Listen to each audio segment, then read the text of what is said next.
Hello and welcome to episode 96, the pain episode of Third and Wrong. I'm your dejected co-host, Steve Bullen, and with me as always is Austin Dalonga, who I'm now joining on the bleachers, and Zachary Foth, who's Cleveland Browns are on to the divisional round, and he's on his high horse right now. So we'll go to Zach first. Zach, how are things, my friend? Things are great, Steve. If you would have asked me a year ago if I would be sitting in this moment where only my team's left in the playoffs, I would have thought you were crazy, but here we are and I'm here for it. Goddamn. And we got Ozzy. Ozzy, how did you enjoy playoffs as a spectator? It was a whole new feeling. It was kind of nice. So my horse is out of it. So I was kind of just like getting able to enjoy some football. I got to say, Zach's riding a dick full of confidence right now. He's got that shirt. I'm surprised the collar's not popped right now. Yeah, let's get it going, boys. Yeah. I'm repping the KJ brand. I seen that. So yeah, let's go. I ordered one of his shirts when he had one of the sales going on. So shout out to KJ. Shirt fits nice. Feeling like a rig in this thing, man. Oh, put those away. Yeah, Put those I know, guns eh? away. Whoa. We're live. Whoa. We're live. Oh, KJ brand shirts make you feel yoked. That is an endorsement by me.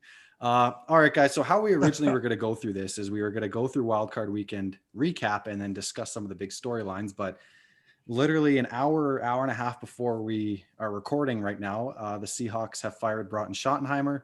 And about 24 hours ago, as of recording time, the Eagles had parted ways with Doug Pederson. So we're going to try to tie it in so we're not talking about the Seahawks twice here. But let's start with Doug Pederson and the Eagles, guys. We obviously discussed his much controversial decision as to benching Jaylen Hurts in the pivotal Week 17 game where it allowed the Washington football team to get into the playoffs.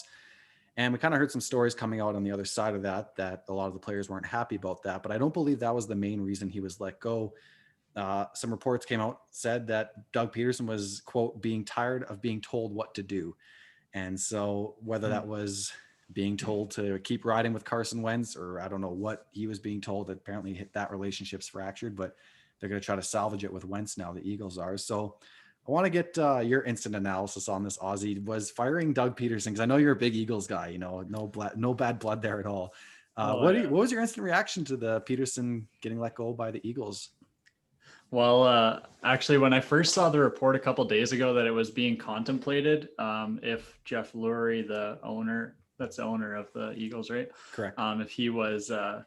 If he didn't believe in Peterson's vision, then he would let go of Peterson. I didn't think that it would take this long. Like, I was very hopeful that they would fire Peterson, but I didn't know it would happen this fast. And so I'm actually kind of loving this fireworks that's happening in Philadelphia. It seems to be a lot of chaos, and obviously there's some really good head coach candidates, but I don't look at this team and think that it's ready to kind of win now. The roster's getting up there in age. Carson Wentz, I mean, you could say that he needed a different coach to kind of bring out some talent, but what we saw this year was one of the worst quarterbacks in the league statistically. And so I'm kind of loving it. I think that this was definitely to save Carson and keep him keep him in Philly for a little while longer, or at least avoid a trade this offseason, because they really have too much money tied up in that. But as far as the Peterson firing goes, it was shocking, but I think they did it to save their franchise quarterback. Yeah, I'm not sure. Like, obviously the salary cap implication doesn't really apply to coaches. You can pay them $12 million one year and fire them the next. I'm sure they'll pay out whatever was left owed on him, but they probably looked at the investment and thought maybe it was worth sticking with Wentz, because if you want to field a competitive team next year, you might have to ride that as opposed to incurring all those cap penalties. Zach, do you think this was a Wentz versus Peterson situation, or do you think it was a little bigger than that? And do you agree with the move? Yeah, I think things got weird in Philadelphia last year in the second round when they picked Jaylen Hurts. It was a big question mark after paying Wentz so much money. And then through the year, we clearly saw how Wentz took the whole thing and how having that pressure behind him didn't really work out too well. With all that losing comes culture dysfunction. And we saw Doug Pederson utterly break down by the end of the year and lose his locker room. And when you're a head coach, you can't lose your locker room like that. You're not returning guys. Franchise quarterback in Carson Wentz. I do believe in Carson Wentz still. It was a bad year, but I like this move. It sealed his deal when he benched Hurts and the locker room was coming out insane. Hearing the things the players were saying about your head coach, who's supposed to be the leader of your franchise, into winning football and winning another Super Bowl, it wasn't going to happen behind there. And, prolonging it into next season, having, if they don't get rid of one of the two quarterbacks and have this same controversy, it was going to be ugly in Philly. I think they saw the writing on the wall. They felt they needed to move on and attack somewhere else. And I think it was the right move. Don't prolong this anymore. Try and get the confidence back in a guy who plays MVP level football when he's in the right situation, and move forward. It's going to be an interesting offseason, see who they replace Doug with. Yeah, I'm not even sure. Like, they're kind of behind the 8 ball here. I mean, Black Monday, so to speak, was a week and a bit ago now. And, you already have Eric Bieniemy getting interviewed by like the Falcons, I believe. Robert Saleh was being interviewed by the Jets. So like all these interviews are starting to take place, and these teams are going to start filling these vacancies as these teams get eliminated from the playoffs as well. So, in the 49ers case, Saleh can accept whenever he pleases, as the 49ers didn't make the postseason. But yeah, I don't know where I fall on this one, guys. I really believe Carson Wentz can revitalize his career. Watching that Brett Coleman video on Carson Wentz's demise, I think that was mid-season. He posted that. A lot of it was on Carson's mechanics and whatnot, and maybe you can chalk that up to a no training camp or shortened season, or no preseason, sorry. But at the same time, I really don't think Doug was putting him in a position to succeed. And then all of a sudden you have Jalen Hurts come in and he's suddenly calling like some more simplified plays. And I think that was kind of the storyline. And maybe that's a little too zoomed out look of it, but that was kind of the storyline with Nick Foles. Like, Wentz would struggle a little bit and then get hurt, and then Foles would come in, and all of a sudden Doug just made it really easy for him. And Foles, all he had to do is operate within that scheme. But it seems either Wentz was trying too hard or Doug was making it too complicated for him. But in any event, I think there was no mending that relationship. And now I'm not sure if Doug Peterson's going to get to be a head coach next season, but I can definitely see him being an offensive coordinator for a team that would have him, provided the structure there doesn't tell him what to do too much, because obviously that's a thorn in his side. But yeah, it'll be a turbulent offseason ahead for the Eagles. That much we know. All right, guys. So how do we want to do this? We want to tackle wildcard weekend recap, and then when we get to the Seahawks, we can tie that in with Schottenheimer being fired. Or do you just want to talk Schotty now? Let's talk Schotty. Let's talk Schotty. All right. So, we'll discuss the Seahawks game and then kind of tie that in. So the Seahawks lost their wildcard game at home to the Rams 30-20. Only Ozzy getting that right in his predictions. I got to say, guys, I did not really see this coming at all. I was really confident in this one. I figured, I just didn't think it would look this bad. I thought if the Seahawks were going to lose this one, it was going to be some heartbreaking fashion, like, Jason Myers missing his first field goal of the season as the Rams were ahead like 17-14 to try to tie the game or something. I really didn't think Russ would look this bad. I didn't think the defense run defense was going to look this bad, with our strongest asset all year. Jamal Adams was playing with a torn labrum in his shoulder, so he was a liability in pass coverage on a couple of plays, mainly the one deep shot to Cooper Kupp. If you would have told me we would have knocked out John Wolford and then Goff would have had to come back in with his broken thumb, I would have thought for sure we would have won this game. But just a total absolute collapse from top to bottom. And I can say without hesitation, this was easily the most disappointing Seahawks playoff loss I've witnessed as a fan. Not heartbreaking. There's plenty of those, but another one that comes to mind is I was really upset after the Dallas loss 2 years ago, when we just really tried to rely on the run game way too much and it wasn't working. That one's a close number 2, but this one like really just burns my ass, because a 12-4 season, division winners, and it wasn't perfect. They limped their way to that record, but I really thought this team's floor, like going into this week, they would have been playing the Saints, and I thought we would have been able to at least put up a fight there. I expected this team to lose to Green Bay in the NFC Championship, but here we are. Before I circle back to me and kind of tie in Shoddy, I just wanted your guys' quick thoughts on the game itself. We'll go to you first, Zach. It was a hard one to watch, because I I had you in mind the whole entire time I was watching it. And looking at it, what sucked was it wasn't like there was an opportunity for the Seahawks either. Donald went down, like you said, broken hand. Jared Goff went in, and they weren't able to capitalize. And that's not what I'm used to with Russell Wilson and a Pete Carroll led team.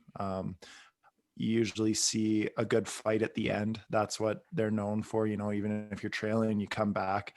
Wasn't looking good at the end of the season, I know, but it felt like emotion was lacking, and that's never what Seattle is. Seattle is a team that plays with so much emotion, and they know how to really take it to you late in games. But it just felt like you guys got behind and your spirit left.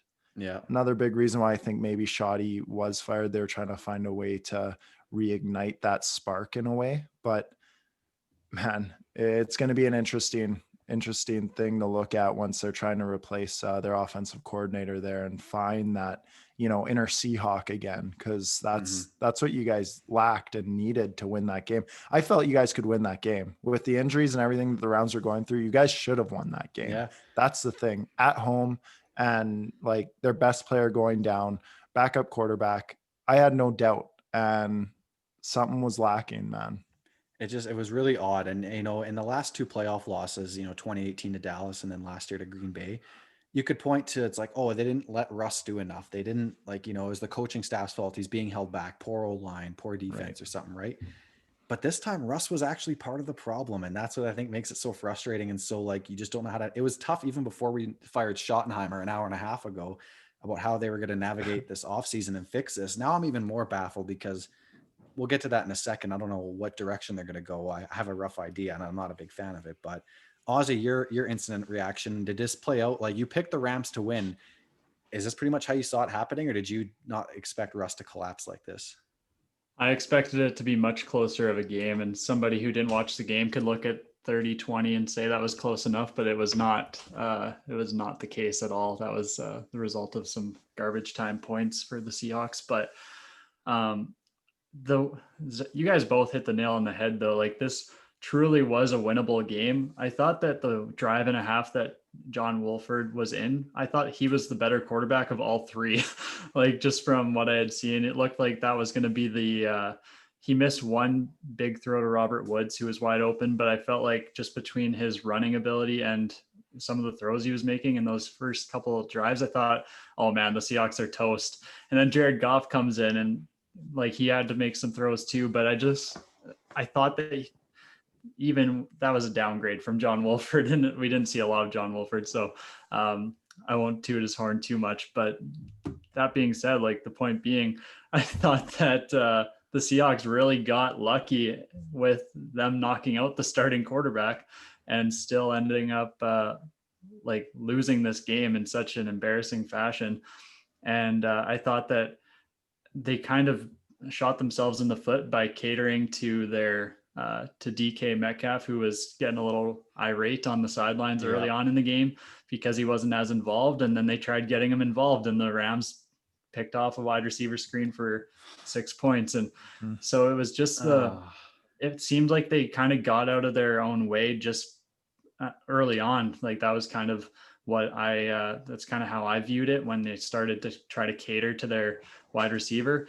You got to play the long game. And I think that if they did, it could have gone a different way, but Russ was definitely part of the problem. And so there's no saying that would have happened, but it was just, I think a multitude of things that kind of got in the Seahawks way here. And just let this one, like Steve, you said, just one of the most disappointing losses as a Seahawks fan. I was watching this game and it was quite a boring game. And I thought, if that's what is happening, like, this should be a Seahawks win for sure. Like, they should have been able to eke it out, but instead it's almost a blowout loss. Yeah, really, like you hit it on the head when you said it. The score makes it more nice than it was. This was pretty much 30-13 final that Russ and them drove down, I think, with 50 seconds left. This was just the whole game. I just even have like that faith that, like, Russ was going to be able to pull a rabbit out of his hat in the fourth quarter. Like, the Rams defensive line was just dominating every snap. And then even when Donald went out on that small glimmer of hope, and I never root for injuries, but he's out, you got to take advantage of it. And I think in the time he was out, Russ had 9 yards passing. Like we couldn't get anything going. It was just really discouraging. And of course on Twitter after, and even in my own head, there's finger pointing. Was it Schotty? Was it Russ? Was it Pete for getting too involved and, trying to be too conservative? Everyone's saying, did he spook Russ? Well, I don't think you can spook a professional quarterback. Like Russ is a professional.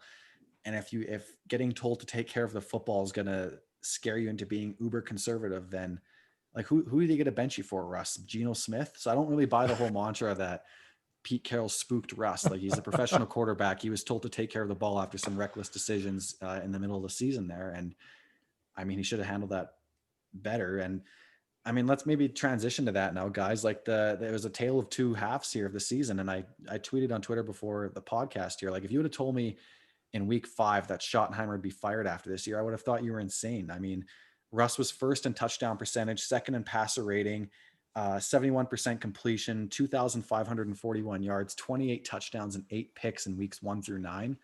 In weeks 10 through 17, 63.9% completion. So that dropped 8%, 1,845 yards, 14 touchdowns, and 6 interceptions. I mean, just a total night and day thing.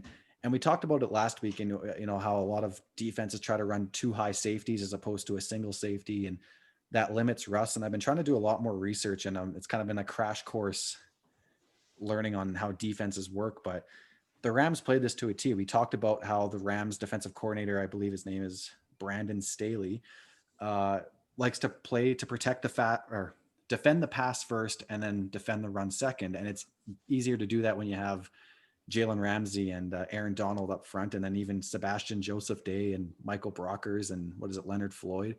They have the pieces to play that kind of football. And I think this is the number 1 defense in the NFL, and they played it perfectly. I mean, Russ wasn't throwing to the middle, and that's one of the biggest flaws, I think, in his second half of season slump was he was scared to turn over the football, and he wasn't targeting the middle of the field. And our tight ends did not get involved nearly enough as they should have. And I don't know if that's a shoddy thing or if that's a Russ thing. And so Pete wanted to run the ball more to draw the safeties in, and then you take advantage of the deep shot. But with a Rams team that will play to defend the pass first, no matter what, that kind of philosophy doesn't work. And so Chris Carson couldn't even get going because our line was just getting blown up. And now with Schotty being fired, I think Pete's going to want to go back. He said it in his end of season presser. We need to run the ball better, and we need to run the ball more. I mean, he did say, not to say that we have to run the ball 50 times a game, which maybe he means 49 and not 50, but I pulled it up really quick, guys. So Seattle's run pass splits in 2018, when Schotty first got here, was 48-52 pass to run. 2019, it was 54-46 pass to run. And this year it was 60-40. So I'm not sure what Pete wants to go back to, but there's clearly, they cited philosophical differences as to why Pete Carroll and Brian Schottenheimer separated ways. And I'm really curious as to what's going to look like now. Like if we're going to run the ball more, and this sounds really cliche, it's like, well, just do what the Rams and the 49ers do. I'd literally like to see that. I'd like to see us implement an outside zone kind of run scheme to set that up better. And then you can have Russ doing play action bootlegs. But I feel like I'm ranting, guys. Like, where do you think the Seahawks should go? Do you agree with Pete that we need to run more to protect Russ? Is Russ not capable of playing in a pass first system to where he has to make those throws to the middle of the field when the deep throws are taken away from him? I don't know. I mean, these are all questions that are going to be answered in the offseason. One thing I will say is it'd be really nice to get like a Jarvis Landry type or a Cole Beasley type that can eat in the middle of the field in those short to intermediate routes. I think there's way too many long developing crossing routes and post patterns from DK and Lockett, and Russ was double clutching and getting sacked and holding onto the ball too long. And we need some tight ends. So maybe Zach Ertz wants to come play after we hire Doug Peterson as offensive coordinator. Rant over, fellas. I kind of been through it all here.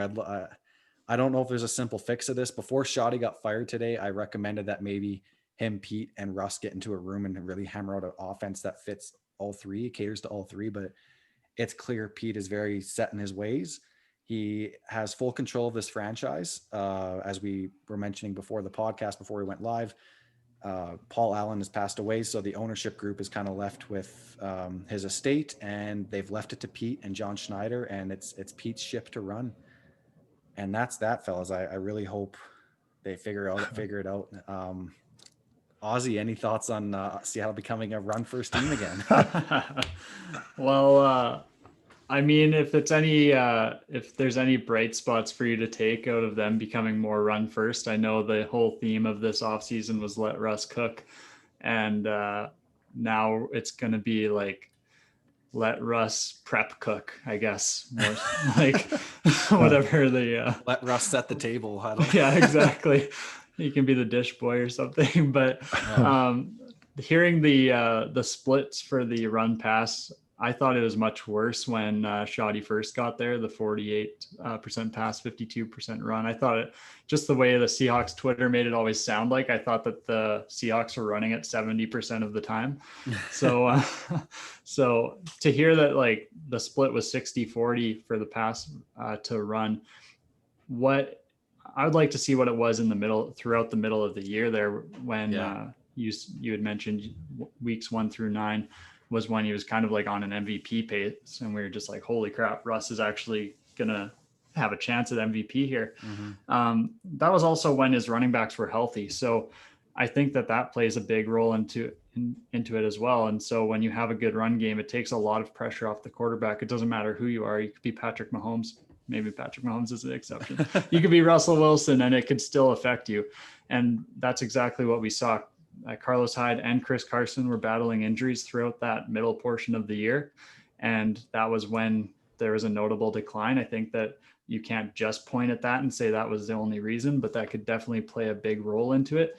And when you have to pass it more than what you're comfortable with, when you can't establish the run with Chris Carson and Carlos Hyde, it does put a lot more pressure on Russell Wilson. And like you had mentioned, they wanted to do a lot of deep crosses and a lot of deep passes to Tyler Lockett and DK Metcalf, which we had, as fans, you get to see a Russ deep ball, and it's just the most beautiful sight you've ever seen. It's better than childbirth as far as a view, like as far as a spectacle.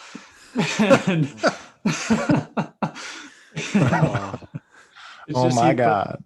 Yeah, he just puts up a rainbow, and it touches the moon, man, and comes back down, just floats into Lockett's hands. Exactly. So it's truly a sight to be seen. And so we got so used to seeing that throughout the beginning of the year, and then all of a sudden now there's no running game. So now defenses can kind of disrespect the run game a little bit and put more attention towards the pass. Obviously relying a lot on Russell Wilson to make tougher throws and to not throw it into double coverage a lot of times in those cases. So that would be kind of my take from it all, is that there is a balance to be had, but I think that the injuries to the running backs certainly took a toll on this offense, clearly, because they weren't able to run efficiently when they were running in the football. So that's my take. Well, Carson's a free agent, and we don't have a first-round pick, and so the running back room is left to Rashad Penny, and maybe they'll bring Carlos Hyde back and see who else is on the market. But it's going to be tough to really supplement that. Zach, I know you grimaced when I mentioned that Pete might want to go back to a run-first philosophy. I gotta say, this is the first time I've really been this down on Russ. I think his floor is a lot lower than we like previously realized. I think his floor is like a top 15 Kirk Cousins kind of quarterback, and that's how he played the second half of the season. Yeah, the stats show it. He was a Dalton / Kirk Cousins level quarterback the second half of the season. Like, he was not a good quarterback. Well, he was not a great quarterback the second half of the season. He was good. He was average. But now, let me talk, guys. I know. I'm sorry. I don't know if I buy that he can't.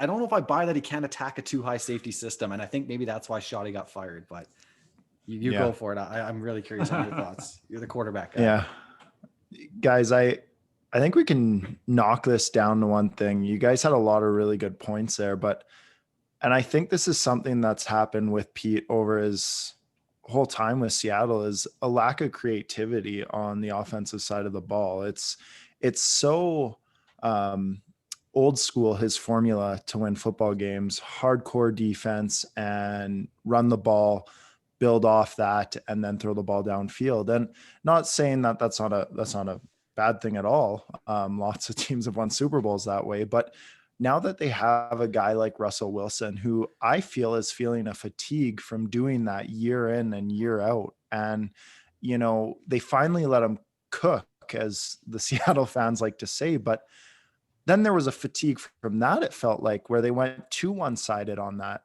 And I feel like you guys both alluded to a balance, but I think it's more a lack of creativity. They need to have a more open mind coming forward on the offensive side of the ball. Before Schotty came to Seattle, man, look at what his body of work was prior to that. He was the Jets pound the football type offensive coordinator. Not too sure where he was right after that, but that's what they brought in with Schotty. And then they told him to be this more creative pass first kind of guy. And to be honest with you, I don't know if that's what he is. I think you guys need to bring in an offensive mind, which I don't think is going to happen because it seems like Pete wants to create this run first style again. But I think to fix this problem, you bring in a creative mind. And I think Doug Pederson would actually be a nice fit there, other than I think he would be upset about not having control. As Pete clearly Pete likes control. Oh God, Pete would have his hand all over that. Yeah. Right. And I hate to say it because I love Pete Carroll, but he almost feels like the problem now. With that, I was going to say shoddy offense, like, but to be honest with you, I think it's as simple as a lack of creativity. When you have a great quarterback like that and that great of weapons around him with receiver wise, man, you could cook up some fun stuff there. And I think that's what they need. I agree. I think the pass run split was fine. I just think they needed to be more creative in the underneath routes. We drafted a 6'7" tight end in the draft and he barely saw the field. I think that's a perfect guy to run up the seam on a cover 2 to attack that. I think if we can get a better slot receiver than, I don't even know, David Moore and Freddie Swain to kind of attack the underneath when the Rams or any too high safety team takes away the deep shot. Like, I think these are fixable things. I agree. I think Schottenheimer maybe lacked creativity in the later half. Like, I think he tried to adjust his philosophy based on the analytics to pass more. And like in that Patriots game, he had Tyler Lockett lining up at like running back and hiding him and like doing all this cool stuff. Maybe this is too simplistic of a look, but maybe he just ran out of plays, guys. Like maybe at that point it was just like, all right, well, we used up all the let Russ cook playbook. So back to the 2019 playbook. Like, who knows, man? Like, I'm really curious. I agree. I would love a creative mind. Like if, like the pass game coordinator from the 49ers came, or if we were able to get like a quarterback coach from, Tennessee or Green Bay, who's been mustering up those things. I just don't think Pete's going to let that mind. The first name that came up was the Chargers offensive coordinator, who, guess what, loves to establish the run. So Pete's going to get who Pete wants, and we're going to have to kind of live with those results. But guys, can we name this Can we name this episode "Shot to the Heart" and then spell it like shoddy, just as a tribute to Schott? Shot to the heart. I think it's hilarious. All right, good. Just an honor, and then we'll put the Seahawks to bed until off season, and won't even have to talk about them during the draft because they don't have a first round draft pick. So, for those that are tired of me bickering about the Seahawks, we'll see what happens next season. But imagine going 12-4 and complaining about your team's finish. Yeah, when you win your division and losing the first wildcard round, that's super disappointing. First home playoff loss since 2004. Yeah, it's really a rough one. It really sucks. Okay, let's get to the rest of the wildcard recap, guys. I think we spent enough time on this. So. Yeah. All right, we got 30 seconds for each team. Yeah. All right, guys. So I got to watch most of this game, the Colts and the Bills, a lot closer than I really anticipated. I think when I predicted the score, I think I had like an 8-point spread, but this was a 3-point spread. Mm-hmm. How do you feel about the Bills coming out of this one? The Colts put up a really valiant effort, and I think Phillip Rivers, I think a lot of the problem was execution, but he put up, I think they put up like a season high offense totals for that game. So the Bills I'm a little worried about because now their defense was a little bit exposed there. How are you guys feeling about this game? What was your biggest takeaway from the Colts Bills? We'll go to you first, Ozzy. Yeah, this one, I thought that the Colts did a really good job at getting Jonathan Taylor going and then kind of leveraging that success by getting the passing game going. And so when I think about the matchup ahead, I'll just kind of touch on that really quickly. I think that it's going to be a real tough game for the Bills against the Ravens because Lamar has taken that extra step. Not going into that matchup too much though, but just seeing the Colts having some success on the ground and then translating that. I thought Phillip Rivers, like, he played about as good of a game that you could have wanted from him. And I know you guys had your doubts kind of at the beginning / middle of the year, just for this Colts team as a whole. And it was totally warranted because it's not a flashy offense by any stretch of the imagination. But this game, like, they moved the football. They were, every single drive that they had, they crossed midfield. They were in Bills territory after every single drive, and they only got 24 points. So it was really kind of a disgrace that the Colts ended up losing this game. And because of that, I would be very cautious for this as far as the Bills. Allen played as well as he needed to. I think that the rest of the team kind of didn't play their best, obviously, but Allen is still great. He's carrying this team. I just don't know if it'll be enough going into the divisional round against the Ravens, whose defense really showed something this weekend. Really good points, Ozzy. Zach, what's your takeaway from this one? Are you a little worried about the Bills, or is this more a reflection of how good the Colts played? Man, I actually feel you made some awesome points there, Ozzy, but I felt the Colts they definitely pissed this one away. They early on were playing great special teams. They were playing field position was amazing. They were making the Bills start within their 10-yard line early on, and they were moving the football, running the ball with Jonathan Taylor. And I felt they had the recipe to beat the Bills here. But in the end, things got moving for the Bills. The offense, it always seems, even like during the year, they had their downs, but it always comes back to those big chunk plays that Jared Allen will hit. And then all of a sudden, the defense on the other side of the ball just loses all, I don't know. I don't even know what to say. They just lose it all. And all of a sudden, Jared Allen scores 21 points on you like nothing. And this was Jared the matchup. Allen, Josh Allen's Allen. cousin, or Josh, fuck. Yeah. I just imagine Sorry, Jared guys. Allen, like the former pass rusher, just like, number 69. Sorry, guys. That's okay. Fuck. But like, it was just interesting to see like a matchup against a defense like the Colts. And he was still able to get those chunk plays against a team that was really good at stopping the pass during the regular season, which, you know, I think it was a bad matchup for the Bills. So for them to get through this one, I think they have a better matchups coming forward against the Ravens. We'll get into that. I'm excited. I'm excited about your guys' predictions. I'm really interested in that. For sure. And I honestly think that the Colts, like I said earlier on, pissed it away, other than getting Allen's name mixed up, which is just so awesome. Jared Allen back there, right, guys? No. Oh yeah. So yeah, I think this was really on the Colts. They had an opportunity and they blew it.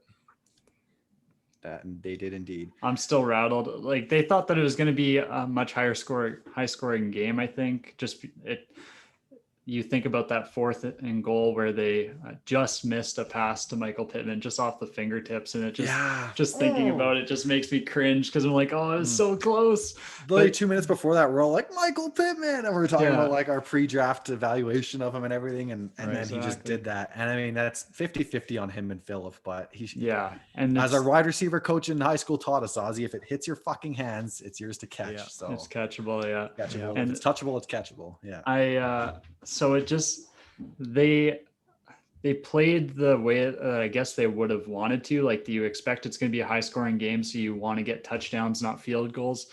It just sucks so badly that it came down to 3 points, and that obviously would have changed the complexion of the game entirely. So it's not just to say that was what ruined it. They did a lot to shoot themselves in the foot.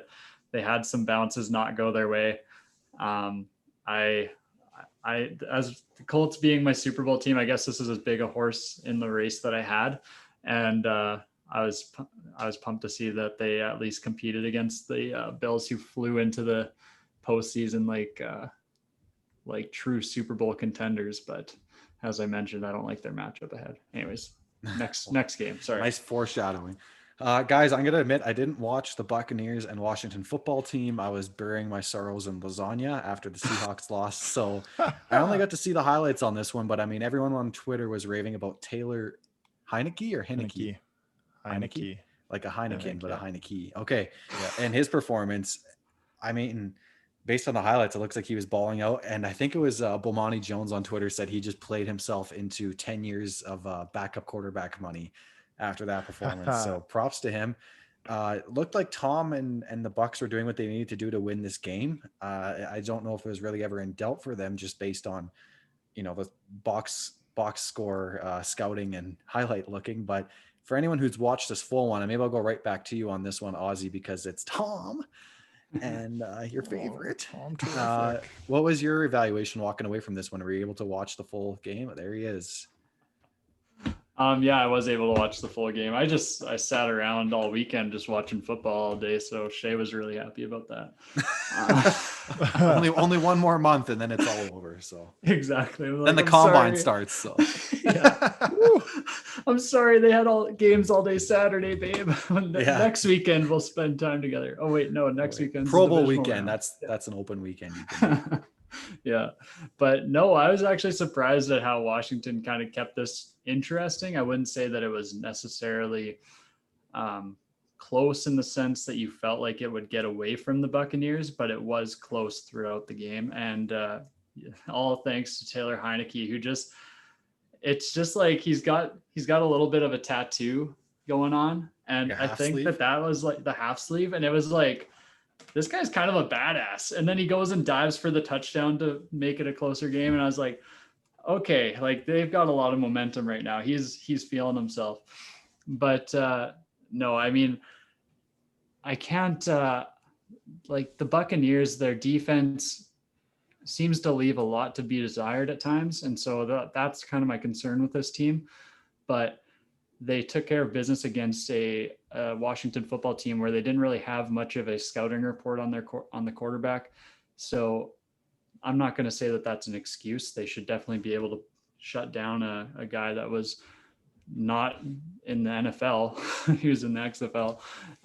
And they made it a closer game than they needed to. But the offense still looks good with Leonard Fournette as the starting running back. The running game is fine. It's not great, excuse me. So hopefully Ronald Jones comes back and they can get that more balanced attack going, because I think that's exactly what they're going to need against the Saints. But their passing attack looks incredible. Tom Brady looks incredible. It's just, I still can't put into words how pumped I am to see a 43-year-old quarterback do that well.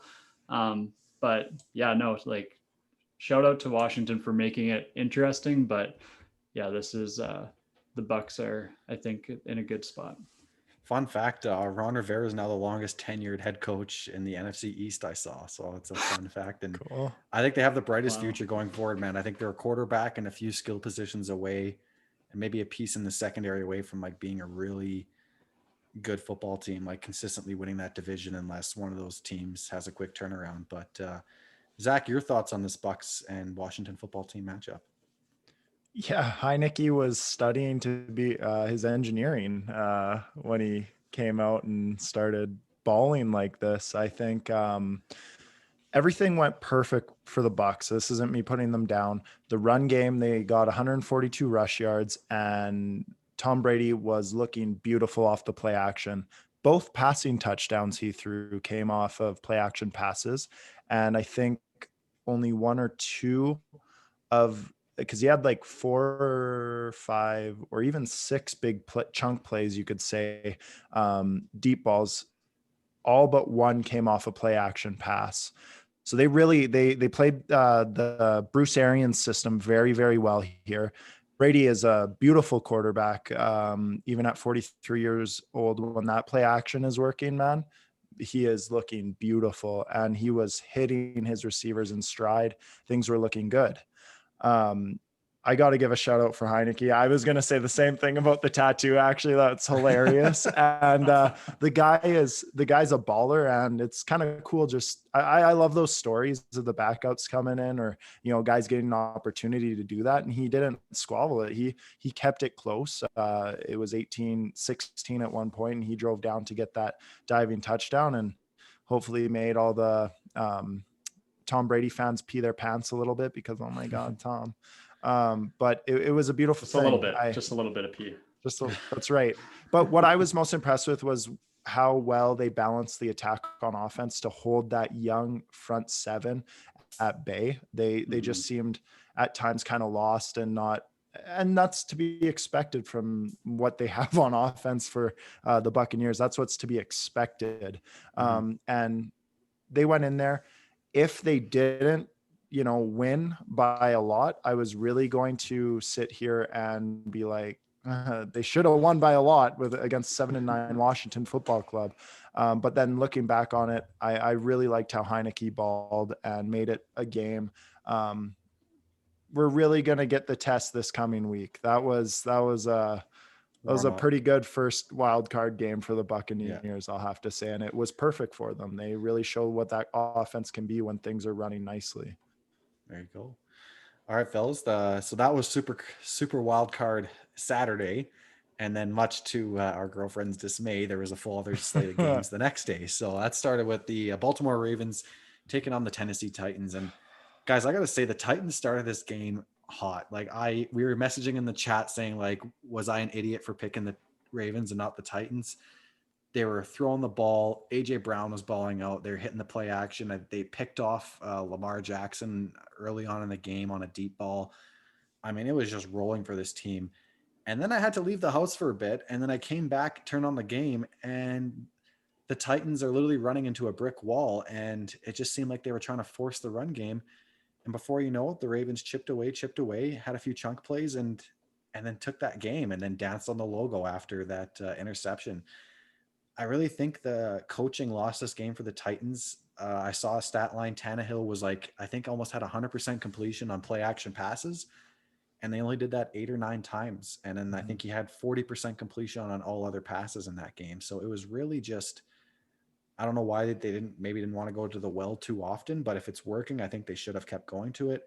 I understand Derrick Henry's the kingpin of your offense, King Henry, 2K yards in the season, but I mean, you got to stick to what's working. And it just seems like they maybe tried to force their hand a little too much with that. The Ravens played a really sound game. And I mean, 20-13 is no blowout, but I mean, if you're a Titans fan, you got to be disappointed. They've been trending in the right direction for a couple of years now. And I don't know, it's not as bad as Seattle's loss, but I mean, it's got to kind of leave you wanting more if you're a Titans fan at this juncture. So, Zach, we'll go right back to you. This is the Ravens in your division. Is this kind of how you saw this one playing out? Man, what a disappointing loss by the Titans. Talk about like having an opportunity to win and then not doing it.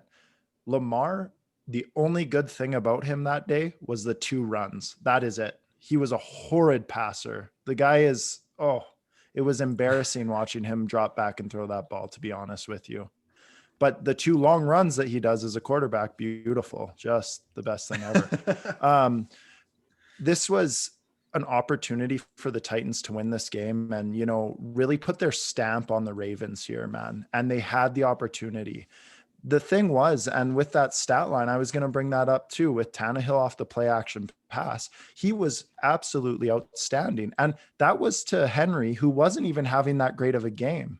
The Ravens had an outstanding defensive game. I don't know if we're going to see consistency there after this. However, they did have a really good game here and a good game plan to slow them down. And that's what worked for them. Tannehill, when they were actually going to the well, as you were saying, was looking like the Tannehill we see during the regular season. Postseason Tannehill is just a weird thing all of a sudden. But even when Henry, I think he rushed for 40 yards, that's it. They still were respecting that run game off that play action. And I think there were more, and once again, I'll use the word creative, ways of getting this offense moving better, but they just didn't go to it. And there you go, scoring 13 points and throwing that last pick, man, was so heartbreaking. I don't know if you guys watched the end of the game with that, but when Tannehill threw that pick, it was really deflating seeing that. As I felt like Tannehill had 4 or 5 comeback performances. Was it this year? Or it might've been, I forget the exact stat, but he's been doing really well from behind. I thought they were going to pull it off. I did too. They were I thought doing it yeah. And then he threw that pick and it really hurt because it was like, I wasn't super impressed with the Ravens, to be honest with you. Their defense was looking good. They had a good game plan to stop Henry, but there was opportunity for the Titans to come back and pull this off, and they didn't. And now we see Baltimore moving forward, and we got to watch Lamar Jackson run for a 40-yard touchdown again and be like, oh, it's so cool. But that's where we're at now. And I'm sorry to everyone who has to watch that day in and day out. God. Oh man, Ozzy, your thoughts on this one here? You had the Titans winning this one. Mm-hmm. Oh, nice. My mic was muted the whole time. So great thoughts on that. Yeah. Not only was my mic muted on Zoom, I also muted my physical mic. So that was just really smart of me. Just the double mute. Anyways, so this was so disappointing, especially being the only guy to have the Titans to win this one. I thought as soon as they jumped out to that 10-0 lead, I was like, let's go. And so for them to only score 3 points in the entire second half, like I got to give a lot of credit to the Ravens and their defense for showing out. But man, that Titans team that is, like Zach said, that is such a disappointing loss. You cannot do that. Like your offense is too powerful to score 3 points against anybody. And so for the fact that they kind of went away from Derrick Henry, no, it wasn't working, but they kind of utilize him throughout the year, and throughout games, they'll get those 2-yard gains here and there. And they'll do that 20 times before the fourth quarter. And then all of a sudden it breaks through because everybody's on the defense is gassed. So like, it's frustrating that they didn't even try to stick with that. So even though your offense isn't scoring points, at least you're tiring out the defense and kind of getting ready for that fourth quarter breakthrough for Henry. They went away from everything, like everything that was working, the play action pass, Derrick Henry, even though it wouldn't have gotten you worse than what you already got, which was 3 points in the second half. You need to keep running Derrick Henry, even if it's going for 3 and outs. Like you can set up the play action pass more with running Derrick Henry. You can gas the defense, which has historically worked for this team. I'm so disappointed with how they played this game. I was disappointed with how Vrabel punted at 4th and 2 at the 40-some yard line. Like, yeah, you're in the playoffs, you're down 4 points. Your offense has had nothing going for it. Yes, you're at 4th and 2, and no, your offense has had nothing going for it, but you have to go for it there. You can't risk, especially with how notorious your defense has been, like trash all year long. You cannot trust your defense. They had a pretty good game to only let the Ravens score 20 points in this one, but like you cannot put it on your defense, especially when you have Derrick Henry and Ryan Tannehill. It was all around just a bad day for Titans, from the coaching staff, from the like Arthur Smith deserves some blame here too, for the reasons I already mentioned. Mike Vrabel for the punt, and like just all around bad. Yeah. I was so rattled. And like the amount of energy in that stadium at the start of the game, like I swear to God, it almost looked like a half sold out crowd based on what they were allowed to do. But it looked like they had a lot of fans in there, and they were up 10-0. And I'm like, I don't think the Ravens can overcome this. And then they just decided to not even only let off the gas, they just decided to slam on the brakes at the same time. So the Titans are left with a lot of questions this offseason. I think there are ways to improve this team, but I mean, that's for another day. Guys, probably the least exciting game of this slate was the Saints and Bears, featured on Nickelodeon, but I was watching it on DAZN, and I didn't get to see any of those features like the slime touchdown and all that stuff and the SpongeBob between the uprights. Would have liked to see that, and something the CFL should look into as well, maybe with YTV or Teletoon. But yeah, guys, I got to say the coolest thing about this game, aside from the Nickelodeon stuff, was Jimmy Graham's one-hand touchdown pass and then the subsequent walk-off in the tunnel. I'm not sure if you're a Saints fan, you can feel really jacked up after this one. They did what they had to do. This was a clear warm-up game. I mean, as a 2 seed in any other year, they wouldn't have even had to play this game, but it was quite meaningless for them to even do it because the Bears, everyone knew going in, wasn't going to be able to match up. I don't have much to say on this one, guys. I think it sounds like the Bears are going to keep Pace and Matt Nagy, the GM head coach combo, and we'll see what they end up doing with Trubisky. But I don't know if you're a Bears fan, you're exactly walking away from that game encouraged about going into next year. And I'm not sure if you're a Saints fan, you're walking away from this game feeling super confident you're going to have to play a lot tougher competition in the next 3 weeks or 4 weeks. So I don't really have much more to touch on this one. Do you guys? I mean, we didn't really learn anything about the Saints going into this one, as you kind of alluded to. The Bears defense, though, I will give them credit. They did exactly what they needed to do. It's the same old story for the Bears not performing on offense.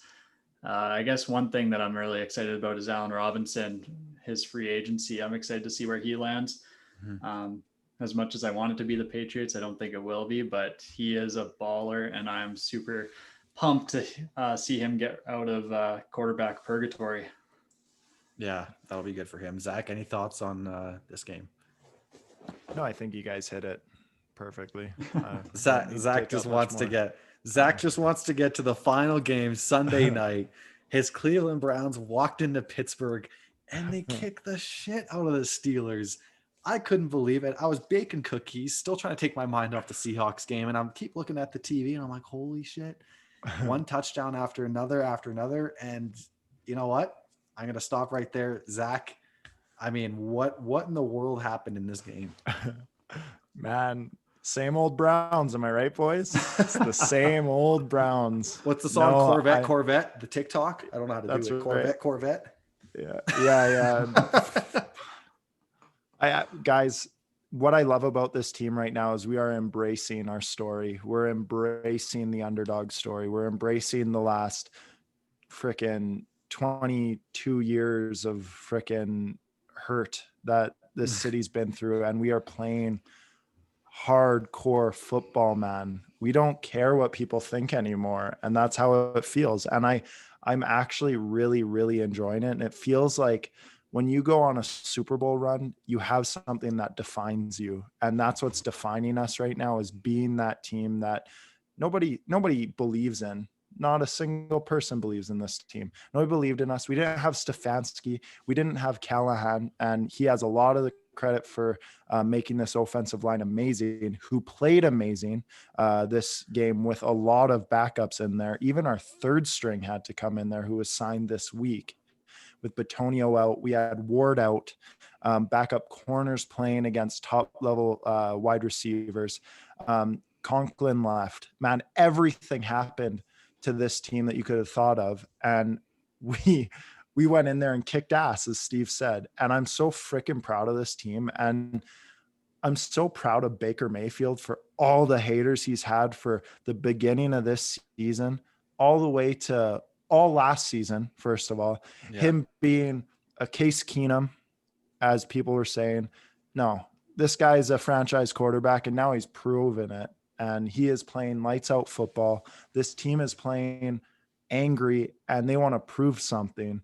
And man, good night, Steelers. Okay. Have a great sleep in the off season. All right. You're 11-0 start and dancing on every team you beat and all that. I'm sorry, guys. It wasn't going to work for you. We saw who the tougher team was, and we saw who's taking over this division, and that's the Cleveland Browns. Oh, Big Ben probably should retire after that one. I got to say, it's no way any quarterback wants to go out, but I don't think he'll be getting a Peyton Manning farewell anytime soon. I think this was probably his window, and it ends in a pretty embarrassing defeat. The score was a lot more kind to the Steelers than the actual game itself played out. Right. I have nothing else to top onto that, Zach. I mean, Baker is a franchise quarterback. Nick Chubb was running crazy. That defense came to play.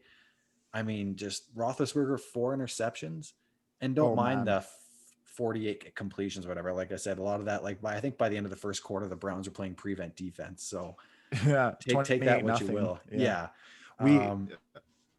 Yeah, man. One thing quickly. Sorry, Steve. I don't mean to interrupt, but I'm so impressed with how our defensive line played, because we had a lot of injury and COVID hurt on our defense, and we were getting knockdowns from the line that was allowing our secondary to really come in and get those interceptions and such, which Ben's actually been, it was a brilliant game plan by Woods, our defensive coordinator, who came in there and saw that Ben was got his passes knocked down so much this year, and our guys were getting their hands up, and we were creating opportunity. And man, possessed. Finish what you were saying. I'm so excited about this, guys. I got haven't nothing felt else. this, man. And Yeah. I just, my emotions have been like taking over, and I'm trying to be even keel with it, but it's just so amazing how this team is rallying behind this vision. And even with our head coach out, man, we went in there and we freaking put it to guys who disrespect us. Yeah. Oh, it feels so good putting it on people who are like that. Oh, yeah. I'm like freaking losing my mind here, but it's such a good feeling. It's such a good feeling. Ozzy, any Cool Whip and cherry you want to put on this one? I don't want to put any Cool Whip and cherry on this, but I do want to explain something to those who saw on the graphic. I'd switched up my pick. So I said in the group chat when I changed my pick, I was kind of fallen a victim to the thought that without Stefanski and without a couple others, this team was going to go downhill. I was hoping for the Browns to win. I told you guys, but I didn't think that they had it in them. But holy shit. Shane, I forgive you, Ozzy. Yeah. You're still on the Baker bus. You didn't jump out of the exit. You were just kind of hovering. You're looking around. Exactly.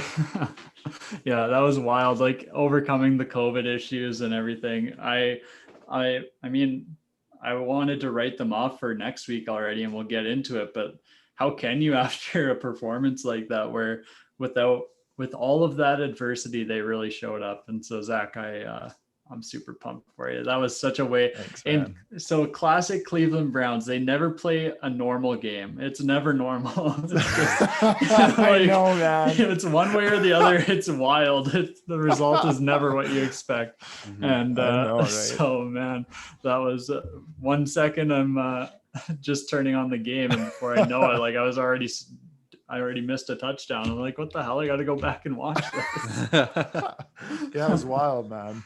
Holy shit. All right, fellas, it's the divisional round. Honestly, the AFC slate of games looks way more interesting than the NFC. I think the NFC, they're probably pretty straightforward games. We'll get to our picks in a sec. Let's go in order of how these are playing out, guys. The first game on the slate is Saturday. We have the Ravens traveling to the Bills of Buffalo. Guys, I think this is just a battle of which defense can slow down which one of these QBs. And I know, Zach, you mentioned that you're not big on Jackson's throwing, but I mean, his run threat is something to be perceived, and the Bills' run defense is a weakness on this team, as has been exposed over the course of the season and even by Jonathan Taylor. Now, I think the Bills are going to try to have to sell out and stop the run and force Jackson to throw to win. That's easier said than done because the Ravens do a lot of creative things to get their run game going. It's not like they're not Seattle running fucking up the middle every play. Anyways, this one's probably the toughest one I had, and I've been back and forth on it. And don't be surprised if my pick Saturday morning is different than what it is now. But guys, I think the Ravens sneak this one out 30-27. I think they're going to do just enough. And I think this Ravens defense might force Josh Allen into a few more mistakes than what he's wanting to. I'm like 30% confident in that, but my early feeling is just kind of that I'm smelling an upset here. And I think this Ravens team is starting to stack a game or two together here. And they've been on a bit of a run since their midseason slump. And this Bills team's hot, don't get me wrong, but I think this Ravens team's just kind of revving up right now. And that Titans game really gave him a head of confidence here. So I want to go to Ozzy next because he's smiling. Maybe he's agreeing with me. I don't think Zach's going to agree with me on this one, but let's see what Ozzy's falling on this one. Steve, I almost agreed with you too much, and I'll get to my score prediction. But I, for a lot of the same reasons that you had mentioned, I think that the Ravens, and maybe I'll go back and watch a Bills game where I see Josh Allen just torch every defense that he played. But I after seeing that Ravens defense shut down the Titans, and I'd mentioned that the Titans coaching staff kind of played a role in that, but you got to give the Ravens credit for what they did, and they stopped the run, they stopped the pass, and it was such an impressive stop and a win for that defense that stopped one of the best offenses in the league. So with that being said, I think that they showed enough to me anyways that they can hang with these high-powered offenses, and a more one-dimensional offense in Buffalo that relies a lot on Josh Allen and getting those big chunk plays. I think that is going to be, I think they're going to be able to slow that down enough to eke out a 31-27 win. That's what I had. And you said 30-27. So, and I got to apologize. This is the actual nighttime game of Saturday. I had it backwards on our thing, but nonetheless, we got two upsets here. Zach, not fan of Lamar Jackson. How do you see this one playing out? You boys are wrong. Okay. Allen's going to come out and he's going to get up fast and it's going to hurt the Ravens. And then we all know how the Ravens play from behind, other than when Lamar goes out and has to take a dump and then comes back in and rushes to the right and everyone's tripping over shit. And then he throws a big pass over top. No. Whatever, man. Looking at this, I really think that you're going to see Josh Allen firing on all cylinders here. He's going to come in. I think he's still going to get the chunk plays, even against this defense that showed up against a run first team that plays off the run, that didn't do what they actually normally do. And the defense looked good there. I think there's a little bit more confidence coming in here behind the quarterback. And I think him and Stephon Diggs is going to be a scary thing.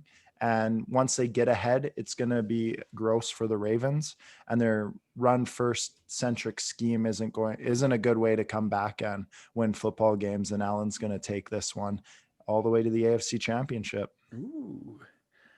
And the fact that Lamar Jackson can't throw a football really well. So I got to say, man, there's not a bad AFC Championship matchup, no matter who wins these games. It just looks really, really, right? The AFC is just blowing my mind right now.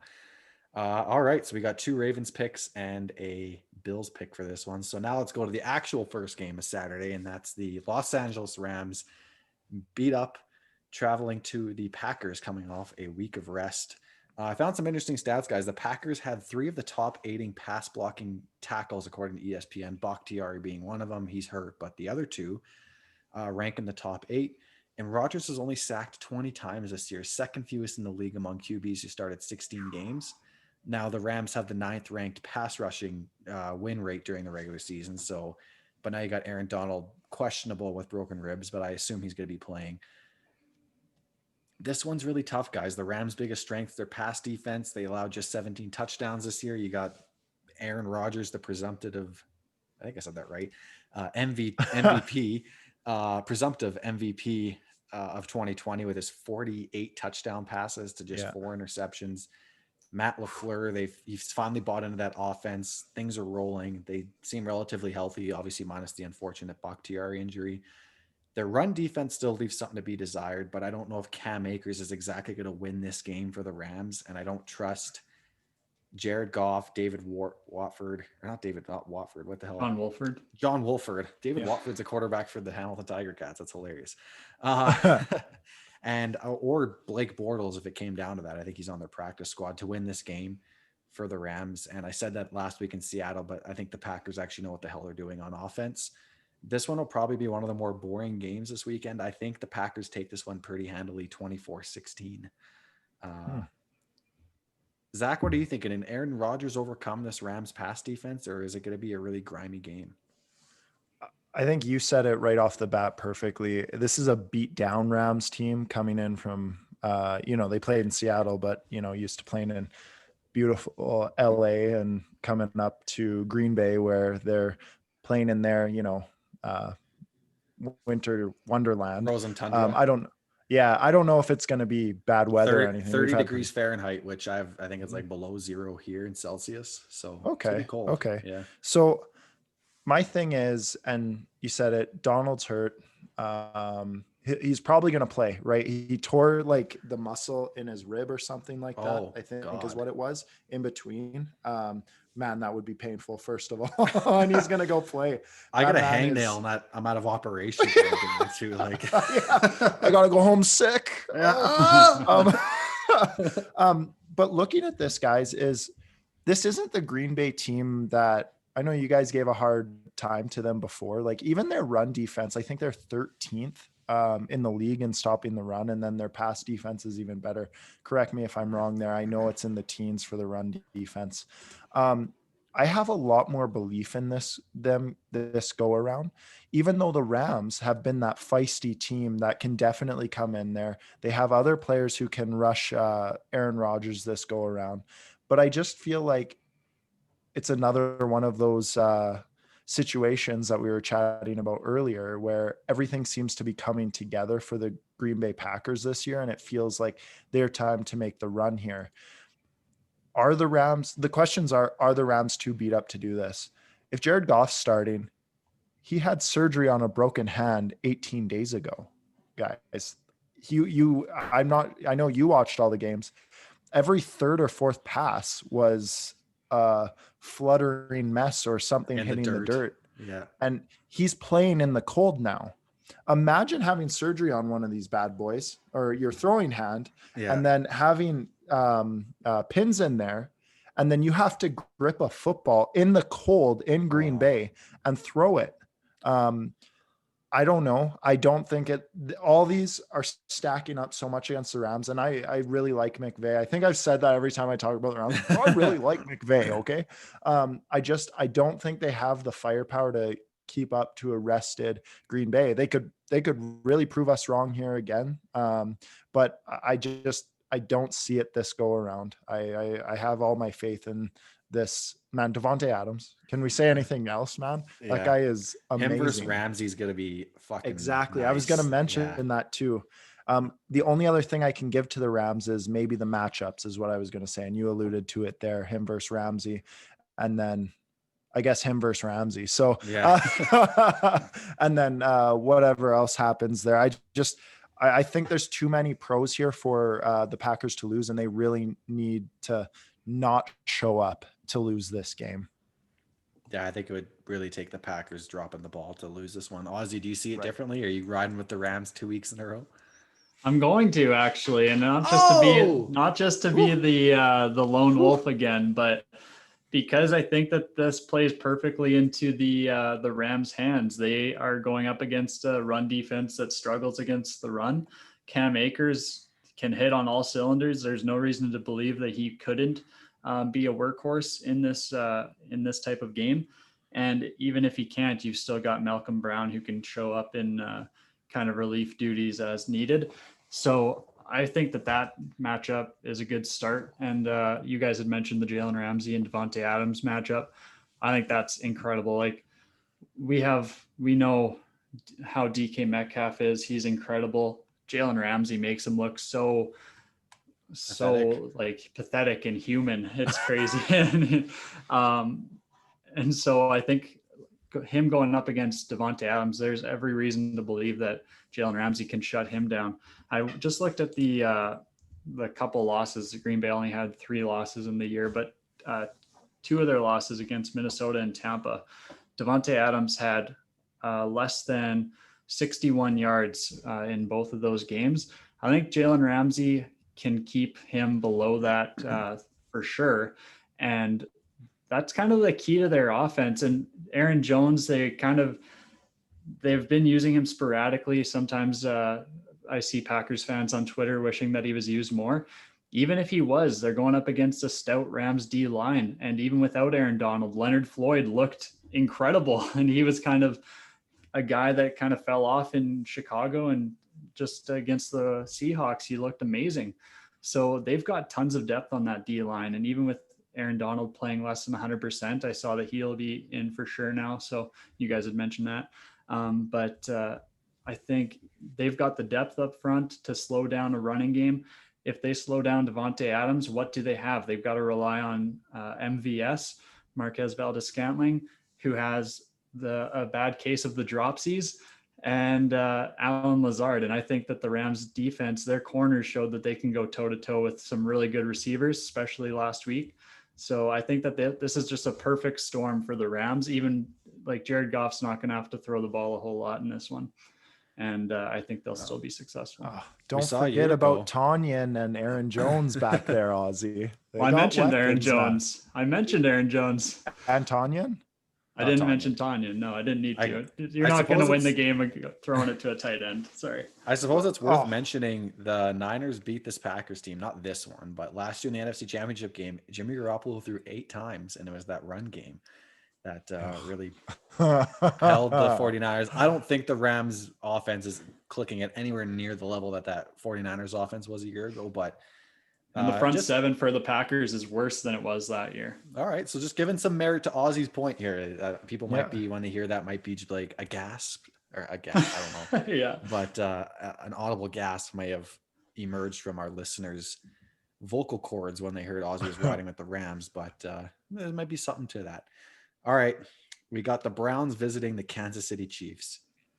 Now, let me be very clear. I am cheering for the Browns. I'll be rooting my ass off for the Browns.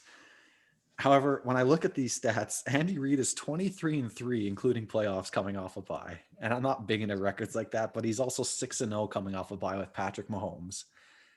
The Browns' weakness all year long has been their secondary, which, mind you, came to play against the Steelers. So I will definitely tip my cap to that. And their pass rush came to play. In order for Cleveland to win this game, they're going to have to win the time of possession. And that's a cliche saying, but they're really going to have to maintain possession of the ball, run the football, lots of play action with Baker, and try to keep Frank Clark at bay because that pass rush can be lethal. I think they're going to do all this, and it's still not going to be enough because I feel like Patrick Mahomes is just going to do Patrick Mahomes things. And I know that's lazy analysis, but I'm really going to be rooting my ass off for the Browns. And this is by no means me being off the Baker bus, but I think the Browns are going to fight their ass off. They're going to just fall short, though. I have the Chiefs winning 34-30 in this one. It's going to be a hell of a game, though. I think this will probably be the game of the week, and you can have confidence that Baker can go up with the best of them. I'm sorry if that disappoints you, Zach. I really, really want the Browns to win this one, and I was trying to find a way to see what way they could, but it's just really tough. I think it's going to be really tough to pull it off. I'm going to go right to you because it's your Browns. Go to Aussie first. Go to Aussie first. Okay, I'll go last. All right, Aussie. Last. Are you riding with the Browns upset? Are you going to try to avenge your flip-flop pick last week, or are you going to go with the consensus Chiefs? No, I want to hedge my bets and just go with the Chiefs. But after the Browns kind of flipping me the bird, I knew they were doing that just for me, flopping my picks. So I'm going to go with the Browns here. Ooh. And I think that they do have a recipe to succeed. Kansas City's defense ranked 22nd in DVOA, and the Browns ranked 9th in offensive DVOA. But with that being said, they've got the perfect, DVOA is efficiency. I forget if viewers remember that or not, but the Browns have that perfect balance in terms of the running game and the passing game. And you've got Nick Chubb, you've got Kareem Hunt, just an incredible 1-2 punch. I've probably mentioned it on last week's podcast, but you start with that, you win the time of possession, like Steve had said, and then you go to the pass and throw it over the top. This Chiefs run defense is probably the weakness of their defense, if I had to say. And I think that's where the Browns are going to find their success, is through the run game, as they have all year. And that's just, we saw it with the Titans last year against the Ravens, how they pounded the rock. And until the Ravens were just gassed, I think that the Browns can do that against the Chiefs. You've got to keep the ball out of Patrick Mahomes' hands, and you can't get yourself into a high scoring game in this one. It's going to be really tough, but not high scoring in this one for me is 30-27. If you get into a shootout where it's over 30, I think the Chiefs will outgun you. You got to try to keep it low. If Mahomes all of a sudden gets going and the Browns find themselves in like a 14-3 or a 10-0 deficit, I think it's going to be really hard for them to claw back into something like that. But if they get out in front like they did against Pittsburgh, I like their chances. Zach, I'm very curious on how you're feeling. Hey, guys. And to mention with the Chiefs, Anthony Hitchens is back, and he's one of their best run stoppers as well. But that's not going to matter. None of it's going to matter, guys. None of it is. All your statistics and all your fun stuff there, It's just not going to matter with this team that has been counted out the whole entire time. Nobody thought they were going to beat the Steelers. We shit kicked them. Chubb is going to give me a massive chub.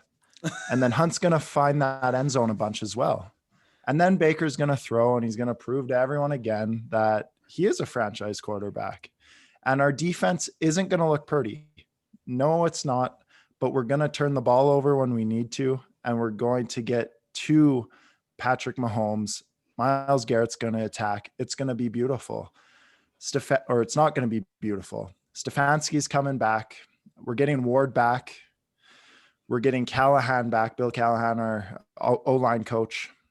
Guys, we're playing, I don't know. We're playing a different brand of football, and the Browns are ready to come out and show once again. I almost feel better that we're playing the best team in the AFC, arguably, than I would if we were playing either the Ravens or Bills at this point, because this team has embraced this underdog feeling, and everyone is counting us out. I think the spread's like -10 right now for the Chiefs. 10 points. Yeah. Right. I'm okay. I'm starting to embrace it as a fan too, that, it's kind of a nice one too. You get that feeling of, everyone can give an excuse if you lose, but we don't fucking give a shit about that. We don't want to lose. We're going to come out. We're going to prove everyone wrong again. And I'm starting to gain that confidence with it, as you guys can hear in my voice.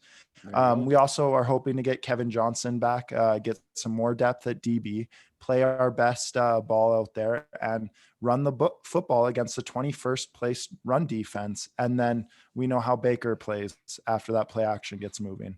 I think everyone's going to be shocked after seeing how the Chiefs played these last few regular season games.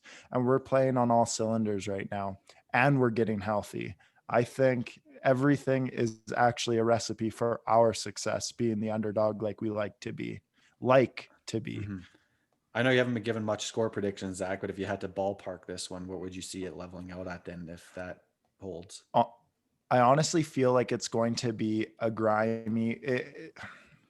I feel like it's going to be more like a 27-24 Browns game here, and it's going to come down to the final ticker, and I'm going to be sweating my ass off. So it's going to be exciting. Patrick Mahomes is going to have a few beautiful drives as he would, but I don't think they're going to come out and be the shiny offense that everyone thinks they're going to be off this bye, but we'll have to see. See. I love this. That was one thing I wanted to mention too, and totally forgot. The Chiefs have they've kind of dragged their feet into the playoffs, and one could say that they're just not challenged enough, or they're just saving themselves for the playoffs. I don't buy that. I think when you almost sneak out, when you barely beat the Falcons, who like definitely were playing a little bit better as the year went on, but when you put up 17 against them and just you only win because of a Younghoe Koo missed field goal attempt. I don't know if I'm really buying that the Chiefs were just desperate for a bye and now they're going to come out guns blazing. I think that they're going to, with all that time off for these starters, that's going to be something that I think they'll be rusty. They didn't really go into week 17 in this bye with guns blazing, and I don't think they're going to come out. There's no reason to believe that that's the case. That's fair. I certainly think it'll be close, fellas. I just I'm being the casual here. I'm leaning towards the common theme. I just if that Browns pass defense had just like, it's gonna sound awful. If they had like a Ramsey, then fuck, I'm taking the Browns. If they had like that bona fide number one like corner that has been proven Denzel Ward, has he proven to shut down? Is he gonna like, be back too? Like, do you trust him on a hill? I hope he's back first, Austin. And I do. Ward is amazing, Steve. All right. Ward is one of the top corners. All right. But yes, game, I fellas, hear you. Yeah. I think we're well over an hour, so we'll try to get to this one relatively quick. But I think this one's good. The next one of the other toughest ones to predict. You have the Tampa Bay Buccaneers going in to play the New Orleans Saints. Obviously, the Saints won both their meetings 34-23 and 38-3, but the Bucs have come a long way since that shellacking. Guys, my head and logic say the Saints are just going to take this one and coast their way to the NFC Championship game, but my gut is telling me that I don't think you beat Tom Brady 3 times in one season. I don't know if you do. And I don't have any numbers. I don't have any stats, and I'm not even rooting for the Patriots. I'm not even rooting for the Buccaneers or Tom Brady. Like, I'd rather see Breeze and Rodgers have that one final duel to see who can try to go get that second ring. But I just feel like Tom's going to pull a rabbit out of a hat, and they're going to win this game. I have the Bucs winning this one 31-30. It's going to be some of the most bizarre things we've seen. New Orleans, and maybe I haven't been watching all the games as closely as I should, but they're not striking confidence in me and like how they've been playing. Like how you view the Chiefs, Ozzy, in their last couple of games. I view the Saints, and they had Taysom Hill and then Breeze came back, and I just haven't seen that. Like, I haven't seen the Saints of like 2017 or 18 where they were lighting teams up. I've seen like teams, they've won some really close games lately, and that game against the Bears wasn't exactly too inspiring, and maybe they were coasting, maybe they weren't, but I think Tom's going to come in here, and this Bucs defense is going to step up finally. I mean, step up. They're going to allow 30 points according to my prediction, but I think it's going to fall into Tampa's favor. And I can't believe I'm saying this, but it's going to be Brady Rodgers in the NFC Championship. Ozzy, I'll go to you first, our resident Tom fan. Oh man, I'm so excited for this game for the reasons you had mentioned. Mainly that I don't think Tom Brady loses to an opponent 3 times. And I know that's kind of a cop-out answer, but it's so true. That first game against the Saints, I kind of classified as a write-off. That's they're still trying to figure out that offense, and Brady's got a bunch of new pieces. They're just trying to mesh. And then they play again middle of the year, and that was just an embarrassment. But I'm sorry. I'm just Zach has this fucking smirk on his face. I know. He's not buying a damn thing we're saying right now. I'll get to his pick later, but I couldn't hold it in anymore. I'm just looking at him, and he's like, "You fucking assholes." But anyways, Ozzy, keep going. I'm listening. I was looking at him like I had something on my face or something. I'm starting to get a little self-conscious. I'm sorry. I was actually trying to be like that. Yeah, but. This game is going to be interesting. It's not going to be a cakewalk. These are the top 2 teams in DVOA this year, actually. So it's kind of interesting. And the Bucs defense is going to be the story of this game. Can they slow down this Breeze-led attack? And the Saints, I'd given the Bears their props, but at the same time, this Breeze offense is just, it's not, I don't know what it is. I guess it might be the same way that you guys might have looked at the Colts early on in the year. It's just not something that I look at and get very excited about. I think that if you can slow down Alvin Kamara, you slow down a lot of this offense, because that opens up a lot of the play action and the passing attack deep downfield for this Saints team. And so it's going to be, can the Bucs front 7 really hold their own? I believe that the Bucs offense is going to be able to, they're clicking on all cylinders right now. I believe that they're going to outmatch the Saints offense. I don't think that they're going to necessarily roll like they have been, but over the last 5 weeks, Brady has been on, I believe, like a career best for a 5-week stretch, just in terms of stats. And so that speaks for itself, but you're going up against one of the top teams. And what was it? The second ranked team DVOA. So they're really good in their own right, the Saints defense. So you're going to have a challenge as the Bucs, but with Ronald Jones coming back, you've got that kind of 2-headed horse of Ronald Jones and Leonard Fournette. And then you've got your plethora of weapons through the air. I'm so excited for this Bucs team to show kind of what they're made of now. They had that. It's kind of like the perfect story. They met at the beginning of the season. It was like a little brother, big brother still, the Saints and Bucs.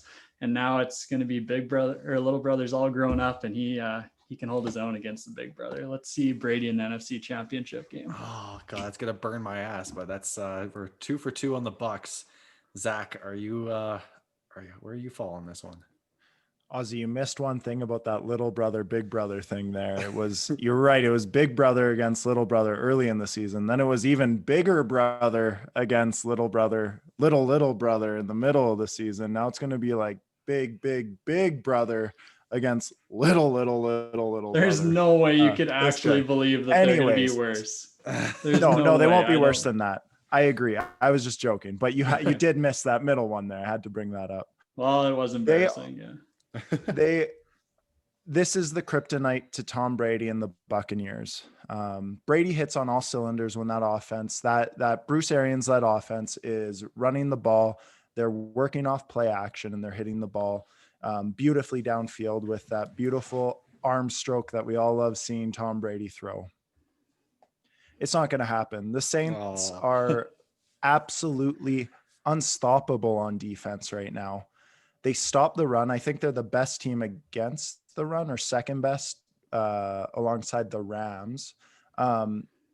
Once they slow that down, Brady has had trouble this year when there is no balance or consistency to the offense. When he played Chicago, when he played the Saints, and they were getting to him a little bit and they weren't allowing to have that consistent feel that they were coming through, running the ball effectively, throwing the ball effectively with rhythm.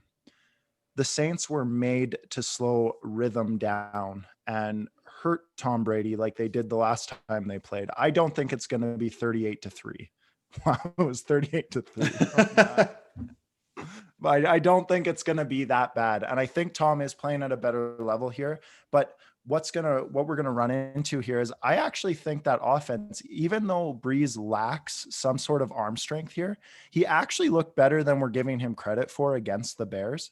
They have so many ways of doing things on that offense, going from Taysom Hill to Breeze to throwing the ball short and even opening it up a little bit with their tight ends downfield now.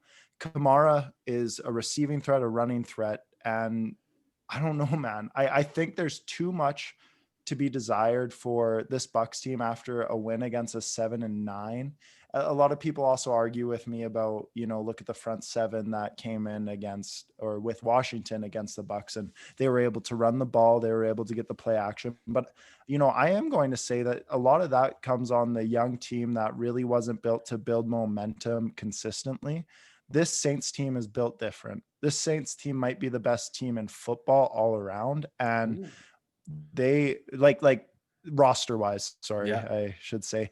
And it's just not going to be Purdy for that offense. It's not going to be so easy for the offense this go around. And when you start getting that offense hitting, patchy parts during games, that's when the Bucs have struggled mightily. And we've seen the Bucs struggle like big time this year.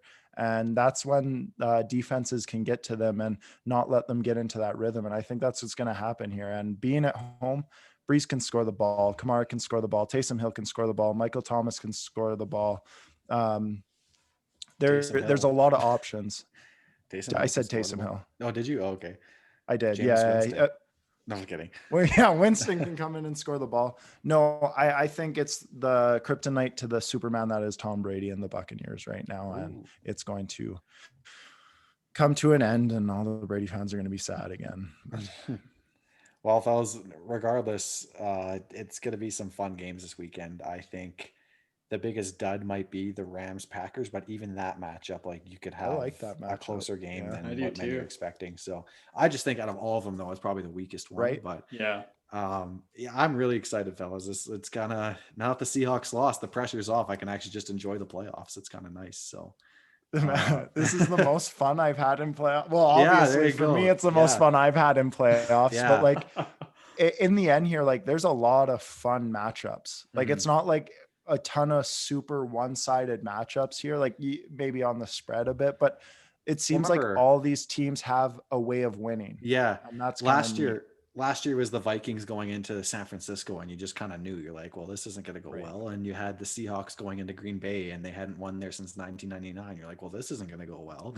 So it was just a lot of scenarios. I think it was Texans at Chiefs. And then, who was, I'm forgetting the other divisional round matchup in the AFC last year. But in any event, I really think these matchups offer something special, like you said, Zach. So who the hell did the Chiefs play in the AFC Championship? Yeah, I'm like, who the hell was last it in the year? AFC The Titans.